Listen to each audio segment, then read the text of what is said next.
嗱，另外一單消息就係高市早苗咧可能會提前舉行大選啊。咁咧呢個 yen 咧對美金咧就跌到2024年7月以嚟最低㗎啦。咁其實我一直都講個 yen 係唔會升到即係一個合理嘅水平嘅，佢只會跌嘅啫。長線嘅 trend 一定係咁。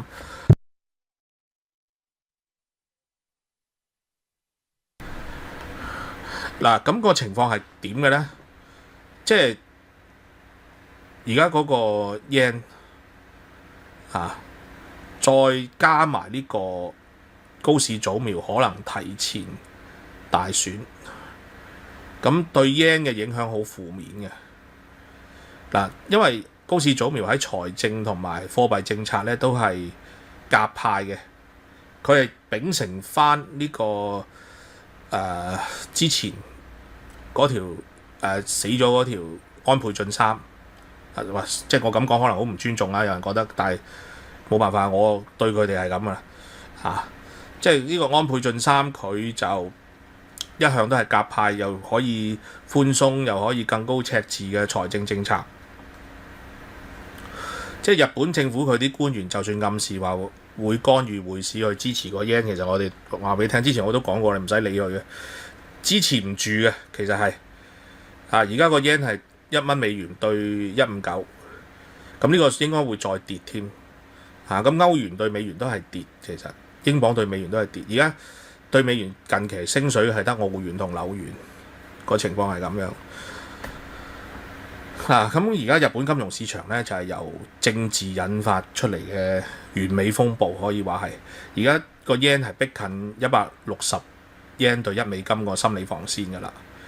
美元之前有啲人話美元撲硬街，我話俾你聽，千祈唔好賭美元會撲街。美元對呢個黃金係撲咗街㗎啦，嚴格嚟講，但係對其他貨幣佢冇撲街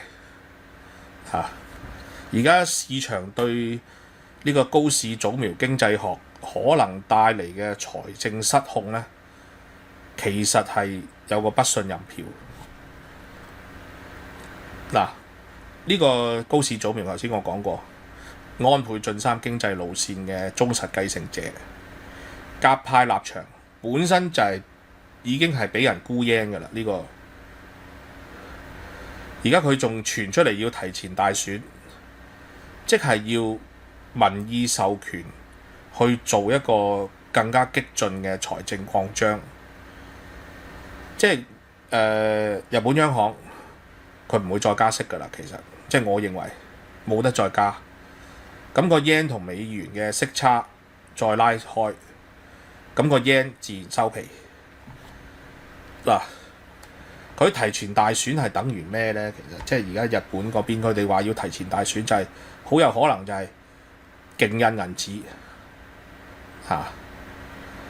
即係呢個自民黨佢好多鑊㗎啦。即係佢為咗贏大選呢，佢係推出嗰啲經濟刺激方案嚟討好選民嘅，從來都係咁樣嘅。即係有補貼呢樣補貼嗰樣，跟住又減稅，咁跟住又搞基建，但係冇錢喎，結果係印錢。咁其實一印錢咁，日本嗰個赤字咪再惡化咯。咁本來個債務佔 GDP 比已經係好高嘅情況底下呢，其實市場係擔心日本嗰個財政係惡化嘅。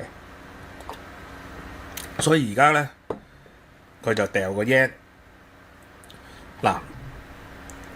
高市早苗呢，其實佢一直都係做咩嘅呢？要聽翻佢之前嗰啲言論嘅。佢一直都係反對過早加息嘅。咁如果佢提前大選，再有民意授權，咁日本央行嗰個獨立性呢，又會受到前所未有嘅壓力。呢個呢，又係即係阿侵對付呢個鮑威爾嗰種操作。而家就有個好有可能發生嘅嘢，我話俾大家聽就係高市早苗佢重新得到民意授權，日本央行咧就冇辦法做實質性嘅貨幣正常化工作㗎啦。即係你冇得加息，結果係咁咧，佢就會做到咧有好多套息交易出嚟，啲 carry trade 就會出翻嚟，就借嗰啲低息嘅 yen 去買美元，咁啊賺緊嘅。嗱，頭先有講過嘅，即係而家嗰個心理關口係160 yen 對1美金。日本嘅官員講到話要干預，但係而家去到159呢個水位，你口頭干預其實冇用嘅。即係其實我一早都講啦，之前佢哋話即係要干預嗰個 yen， 要頂嗰個 yen， 其實佢冇出手嘅，每一次都係佢得個講字嘅啫。咁市場其實睇穿咗呢一樣嘢，其實點解睇穿到呢？就係因為佢哋係兩難嘅，呢個日本政府都係，佢係想干預，但係呢又驚嗰個外匯儲備呢就跌落鹹水海，即係好矛盾嘅。其實佢哋係，即係佢用真金白銀去干預，佢嗰個外匯儲備就會消耗。即係我唔認為佢會真係掟真金白銀去干預，可能掟一兩次啊。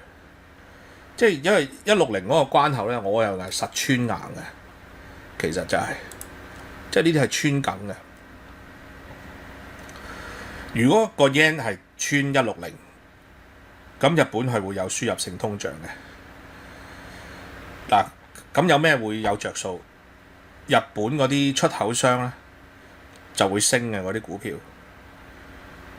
嗱，但係日本佢個問題係咩咧？日本嗰啲普羅大眾嘅生活成本上漲咧，就一定會有民怨，因為日本人已經慣咗咧啲嘢係唔加價嘅。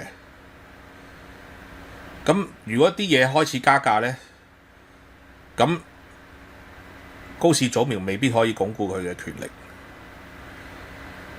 嗱，咁而家美元指數就上翻99，即係個資金咧又翻美國。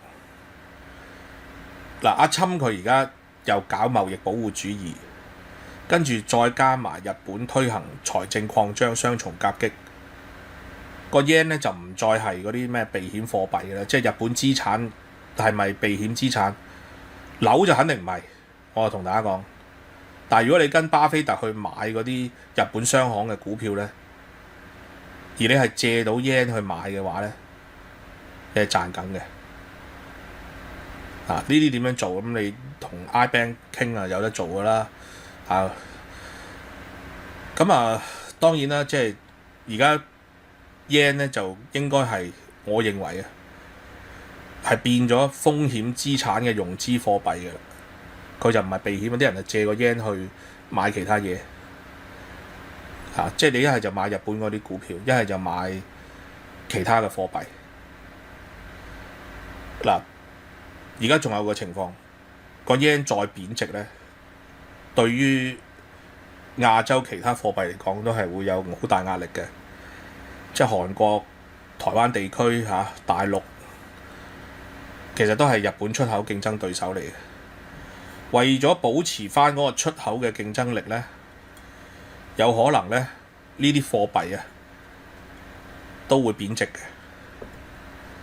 因為呢啲貨幣其實嚴格嚟講，佢哋嗰啲國家係可以干預。咁呢一樣嘢一喐咗嘅時候咧，成個亞洲區其實有個問題，就係有個資金外流嘅壓力。咁個資金外流嘅壓力咧就好大鑊㗎啦。咁而家個 yen 就係變咗做日本內部政治嘅人質。咁高市早苗為咗追求長期執政，咁佢選擇犧牲短期匯率穩定。佢賭咩呢？佢就係出口企業嗰個盈利增長能夠抵消一般人對物價上漲嘅不滿。但係對於外匯市場嚟講呢，個信號好明顯嘅。就係個 yen 個底咧就未嚟嘅，